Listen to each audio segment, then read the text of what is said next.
అంటే కేవలం ఆయనే తప్ప మా గొప్ప కాదు అని చెప్పాలి. అలాగే ఏ విషయంలో సరే, ఒక చదువులో ఒక ప్రయోజకులుగా మారామా, ఉద్యోగ విషయంలో ప్రయోజకులుగా మారామా.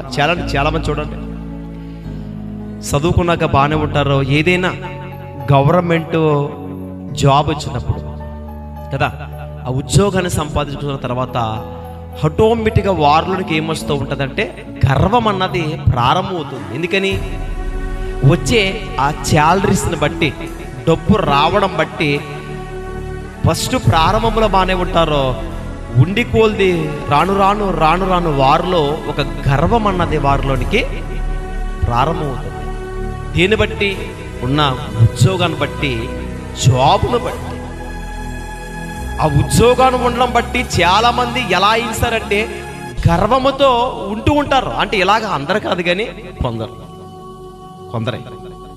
ఎంతోమంది సాఫ్ట్వేర్ ఇంజనీర్లు చాలామంది ఉన్నారో, వారు ఎవండి దేవుని మందిరములో సీపులతో గ్రౌండ్ అంతా ఊడ్చేవారు, కుర్చీలు చాపలు కడిగేవారు కూడా చాలామంది ఉన్నారు.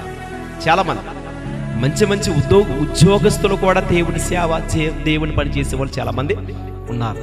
కానీ కొందరు వారికున్న ఆస్తిని బట్టి, వారికున్న జాబును బట్టి గర్వించేవారు చాలామంది ఉన్నారు. అంటే అలాగా ఉండకూడదు. ఎప్పుడు మనం ఎలా ఉండాలి? తగ్గింపు జీవితం కలిగినట్లుగా. అందుకే తాను తగ్గించుకున్నవాడు, చూసారా, తానంటే ఏంటి? నేనుంటే నాకు నేను తగ్గించాలి.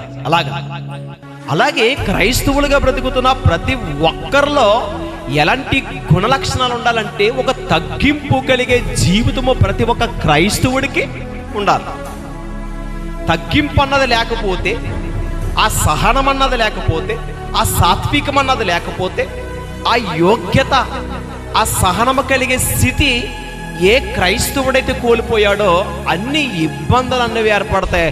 అంతేకాదు వారిలోనికి ఒక గర్విష్టి స్థానం వస్తుంది. గర్విష్టి స్థానం. అందుకే చాలామంది చూడండి, భక్తిలో చాలామంది ఒక నామకార్థమైన భక్తిలో బ్రతుకుతున్నారంటే వారిలో ఒక భక్తిహీనత వారిని ఎంటాడడం బట్టి, గర్విష్ఠతనం వారిలోనికి రావడం బట్టి గర్వం. అందుకే గర్వం అంట నాశనమునకు నడిపిస్తుంది, నాశనానికి.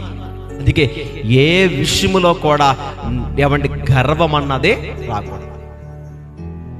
దేవుడు మనకంటే ముందు పరలోకములో దేవదూతల్ని కలిగేశాడు. ఎలాగా?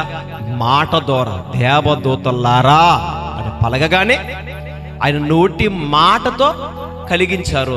మనమల్ని ఆయన చేతులతో చేసుకున్నాడు. ఎవరు గొప్పలు? మాటతో పలికాడంతే ఈ సృష్టి అంతే, ప్రతీదీ కూడా. కానీ మనమల్ని అలా కాదు. ఎలాగా? ఒక మట్టి తీసి, మట్టి బొమ్మ చేసి, ఒక అవయవాలుగా ఆయన ఏర్పాటు చేసి, అన్నీ తనలో ఉన్న ఒక మహాశక్తిని సరే, అంటే ఎంత ప్రేమతో మనల్ని ఏర్పాటు చేసుకున్నాడు ఆయన కదా. కానీ దేవదూతలైతే నోటి మాటతో కలిగించాడు. అలాంటి దూతల్లో ఉంటున్న ఒక దూతకి ఎలాంటి ఆలోచన వచ్చింది చెప్పండి? నేనే మహోన్నతునితో సమానముగా ఉండాలి. మహోన్నతునితో అంటే దేవునితో సమానముగా ఉండాలని తన మనస్సులో గర్వించి హెచ్చించుకుంది. నేనే ఆ సింహాసనం మీద కూర్చోవాలి అని ఎప్పుడైతే ఒక గర్వం అన్నది ప్రారంభమైందో ఏమైపోయింది? పడిపోయింది. అందుకే భక్తి జీవితంలో ఎప్పుడు కూడా మనకి ఏముండాలంటే భక్తి, సహనము, ఎప్పుడు తగ్గించుకునే మనసు మనలో ఉండాలి. అలా ఉంటే భక్తిలో ఎదుగుతామో, ఏమంటే భౌతికంగా కూడా మనము వర్ధిల్లుతాం. అది అందుకే దేవుని మందిరంలో ఎప్పుడు ఎలా ఉండాలంటే వర్ధిల్లుచున్నట్లు